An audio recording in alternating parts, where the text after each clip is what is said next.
साधु रूपी बृहस्पति देव ने कहा, हे देवी, तुम बड़ी विचित्र हो। संतान और धन से कोई दुखी नहीं होता है, इसको सभी चाहते हैं। पापी भी पुत्र और धन की इच्छा करता है। अगर तुम्हारे पास धन अधिक है तो भूखे मनुष्यों को भोजन कराओ, प्याऊ लगवाओ, ब्राह्मणों को दान दो, धर्मशालाएं खुलवाओ, बनवाओ, कुआं, तालाब, बावरी, बाग, बगीचे आदि का निर्माण कराओ तथा निर्धनों की कुमारी कन्याओं का विवाह कराओ, साथ ही यज्ञ आदि करो। इस प्रकार के कर्मों से आपके कुल का और आपका नाम परलोक में सार्थक होगा एवं स्वर्ग की प्राप्ति होगी। परंतु रानी साधु की इन बातों से खुश नहीं हुई। उसने कहा, हे साधु महाराज, मुझे ऐसे धन की आवश्यकता नहीं जिसको मैं अन्य लोगों को दान दूं तथा उसको रखने और संभालने में ही मेरा सारा समय नष्ट हो जाए। साधु ने कहा, हे देवी, यदि तुम्हारी ऐसी ही इच्छा है तो जैसा मैं तुम्हें बताता हूँ तुम वैसा ही करना। बृहस्पतिवार के दिन घर को गोबर से लीपना, अपने केसों को पीली मिट्टी से धोना, केसों को धोते समय स्नान करना, राजा से कहना वह हजामत करवाए, भोजन में मांस मदिरा खाना, कपड़ा धोबी के यहाँ धुलने देना। इस प्रकार 7 बृहस्पतिवार करने से तुम्हारा धन नष्ट हो जाएगा। यह कहकर साधु महाराज रूपी बृहस्पति देव अंतर ध्यान हो गए। रानी ने साधु के कहने के अनुसार 7 बृहस्पतिवार तक वैसा ही करने का विचार किया।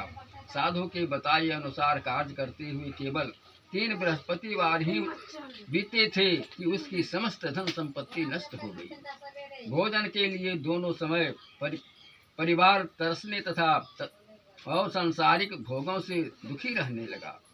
तब वह राजा रानी से कहने लगा कि हे रानी, तुम यहाँ घर पर रहो, मैं दूसरे देश को जाता हूँ क्योंकि यहाँ पर मुझे सभी मनुष्य जानते हैं, इसीलिए मैं यहाँ कोई कार्य नहीं कर सकता।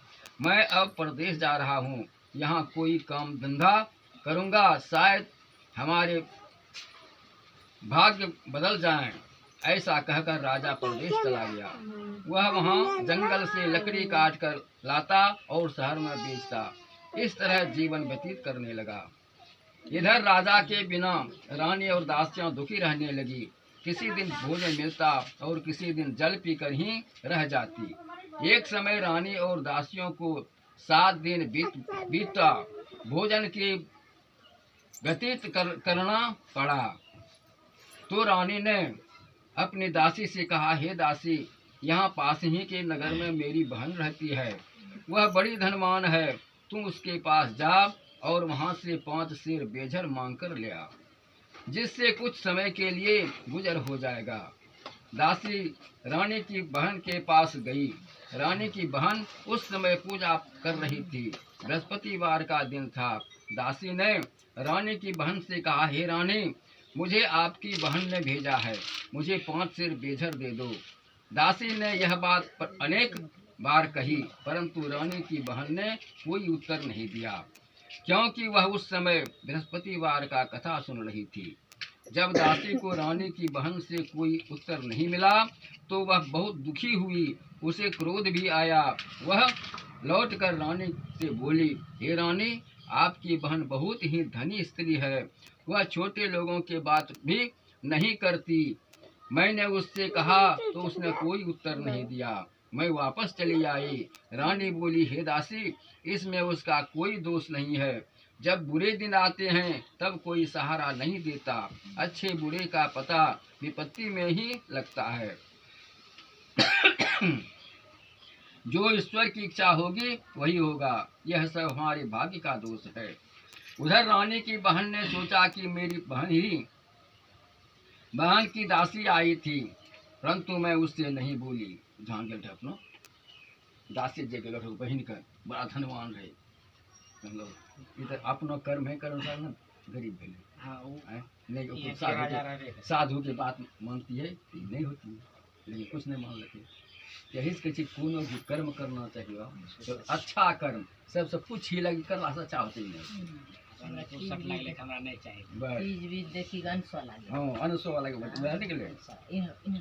उधर रानी की बहन ने सोचा कि मेरी बहन की दासी आई थी, परंतु मैं उससे नहीं बोली। इससे वह बहुत दुखी हुई होगी। अतः कथा सुन और विष्णु भगवान का पूजन समाप्त कर वह अपनी बहन के घर आई और कहने लगी, हे बहन, मैं बृहस्पतिवार का व्रत कर रही थी, तुम्हारी दासी हमारे घर गई, परंतु जब तक कथा होती है तब तक हम लोग न उठते हैं और न बोलते हैं, इसीलिए मैं नहीं बोली। कहो दासी क्यों गई थी? रानी बोली, बहन, हमारे घर अनाज नहीं था, वैसे तुमसे कोई बात छिपी नहीं है, इस कारण मैंने दासी को तुम्हारे पास 5 सेर बेझर लेने के लिए भेजा था। रानी की बहन बोली, बहन देखो, बृहस्पति भगवान सबकी मनोकामना पूर्ण करते हैं, देखो शायद तुम्हारे घर में अनाज रखा हो। यह सुनकर दासी घर के अंदर गई तो वहाँ उसे एक घड़ा बेझड़ का भरा मिल गया।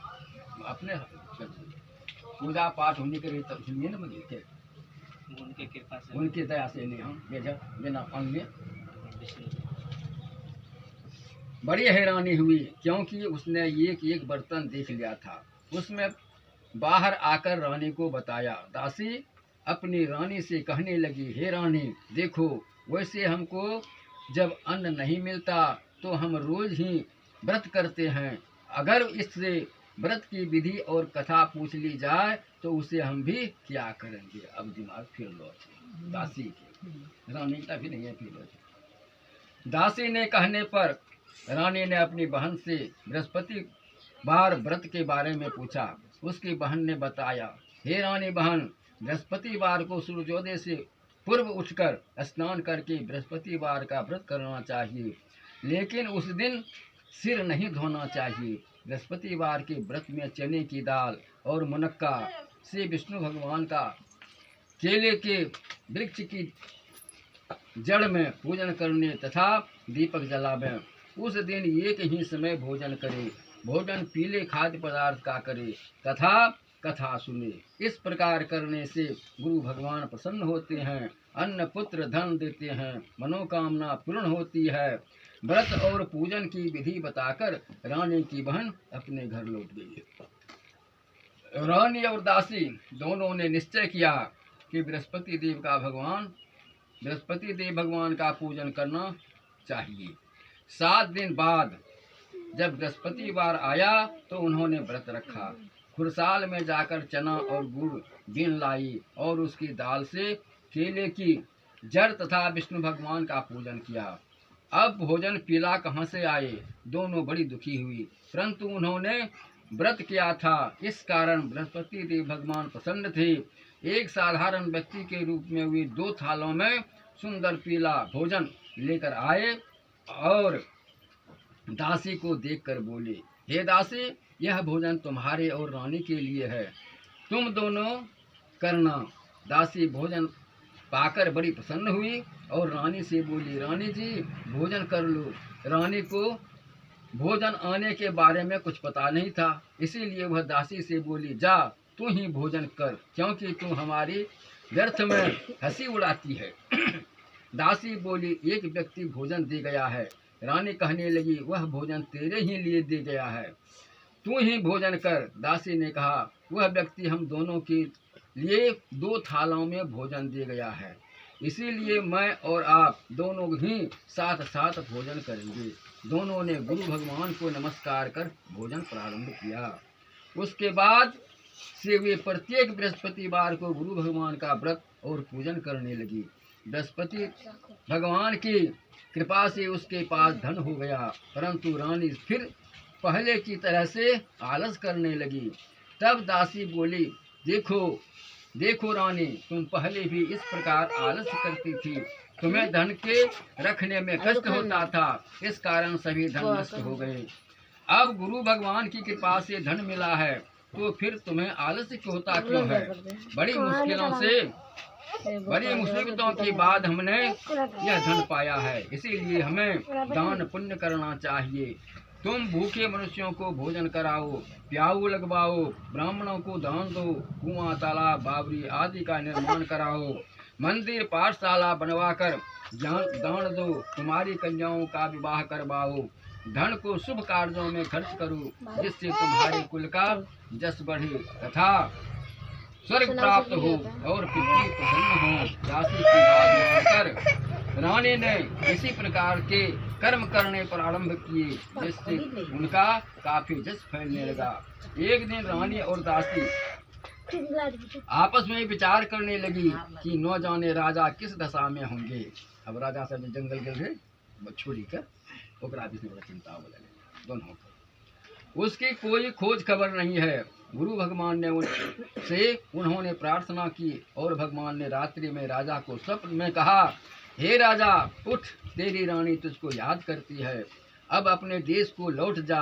राजा प्रातःकाल उठकर जंगल से लकड़ियां काट कर लाने के लिए जंगल की ओर चला गया। जंगल से गुजरते हुए वह सोचने लगा, रानी की गलती से उसे कितने दुख भोगने पड़े। राजपाट छोड़कर उसे जंगल में आकर रहना पड़ा। जंगल से लकड़ियां काटकर उन्हें बेचकर गुजारा करना पड़ा।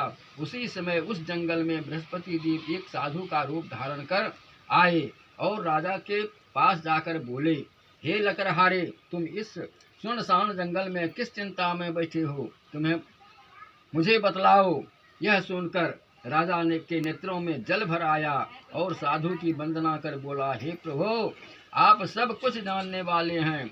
इतना कहकर राजा ने साधु को अपनी संपूर्ण कहानी सुना दी। महात्मा दयालु होते हैं। वे राजा से बोले, हे राजा, तुम्हारी पत्नी ने बृहस्पति देव के प्रति अपराध किया था, जिसके कारण तुम्हारी दशा हुई है। अब तुम किसी प्रकार की चिंता मत करो, भगवान तुम्हें पहले से अधिक धन देंगे। देखो, तुम्हारी रानी ने बृहस्पतिवार का व्रत प्रारंभ कर दिया है। अब तुम भी बृहस्पतिवार का व्रत करके चने की दाल व गुड़ जल के लोटे में डालकर केले का पूजन करो, फिर कथा कहो या सुनो। भगवान तुम्हारी सब कामनाओं को पूर्ण करेंगे। साधु को प्रसन्न देखकर राजा बोले, हे प्रभु, मुझे लकड़ी बेचकर इतना पैसा भी नहीं बचता जिससे मैं भोजन करने के उपरांत कुछ बचा सकूं। मैंने रात्रि में अपनी रानी को व्याकुल देखा है। मेरे पास कोई साधन नहीं जिससे समाचार जान सकूं।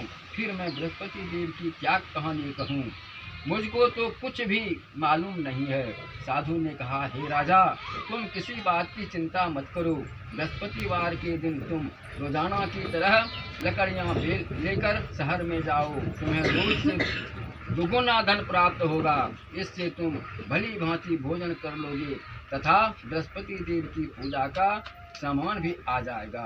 बृहस्पति देव की कथा इस प्रकार है। प्राचीन काल में एक बहुत ही निर्धन ब्राह्मण था। उसके कोई संतान नहीं था। वह नित्य पूजा पाठ करता, परंतु उसकी स्त्री बहुत मलिनता के साथ रहती थी। वह न स्नान करती, न किसी देवता का पूजन करती। प्रातःकाल उठते ही सर्वप्रथम भोजन करती, बाद में कोई अन्य कार्य करती। ब्राह्मण देवता बहुत दुखी रहते थे। पत्नी को बहुत समझाते, किंतु उसका कोई परिणाम न निकलता। भगवान की कृपा से ब्राह्मण की स्त्री के कन्या उत्पन्न हुई। एक लड़की पैदा हुई। वह कन्या अपने पिता के घर में बड़ी होने लगी। वह बालिका प्रातः स्नान करके भगवान विष्णु का जप करती। वह बचपन से ही बृहस्पतिवार का व्रत भी करते। पूजा पाठ समाप्त कर स्कूल जाती तो अपनी मुट्ठी में जौ भर ले जाती और पाठशाला जाने के मार्ग में डालती जाती।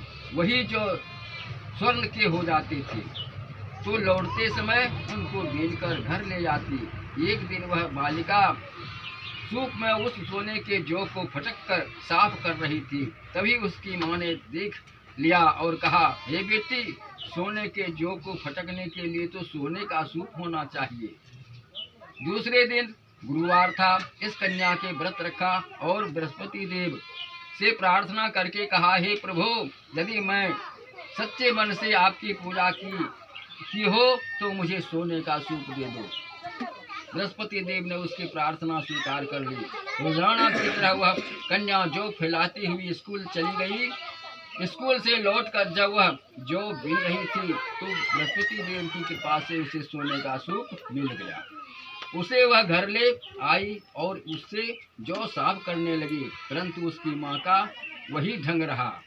एक दिन की बात है, वह कन्या सोने के सूप में जो साफ कर रही थी। उस समय एक नगर का राजकुमार वहां से होकर निकला। इस कन्या के रूप और सोने के सूप में जौ को साफ करते देखकर वह उस कन्या पर मोहित हो गया।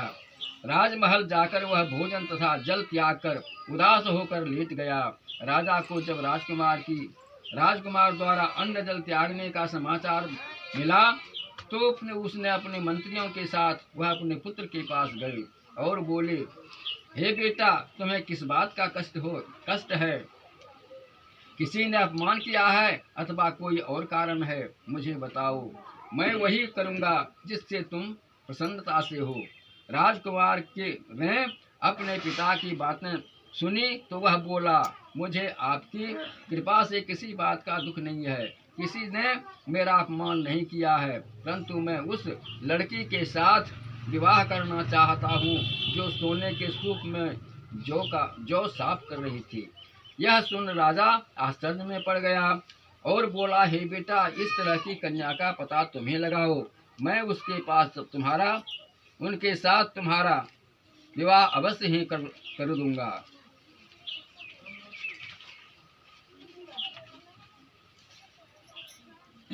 राजकुमार ने राजा को उस लड़की के घर का पता बतलाया। मंत्री उस लड़की के घर गया और राजा का आदेश ब्राह्मण को सुना। मिलने गया। बेटी ने पिता की दुख की अवस्था को देखा और अपनी माँ का समाचार पूछा। ब्राह्मण ने सभी हाल कहा।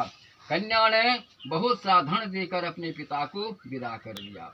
इस तरह ब्राह्मण का कुछ समय सुखपूर्वक व्यतीत हुआ, लेकिन कुछ दिन बाद फिर वही हाल हो गया। ब्राह्मण फिर अपनी कन्या के यहाँ गया और सभी हाल कहा तो पुत्री बोली, हे पिताजी, आप माताजी को यहाँ लिवा लाओ। मैं उन्हें वह विधि बता दूंगी जिससे गरीबी दूर हो जाएगा। ब्राह्मण देवता अपनी रानी स्त्री को साथ लेकर अपनी पुत्री के पास राजमहल पहुँचे तो पुत्री अपनी माँ को समझाने लगी, हे माँ, तुम प्रातः काल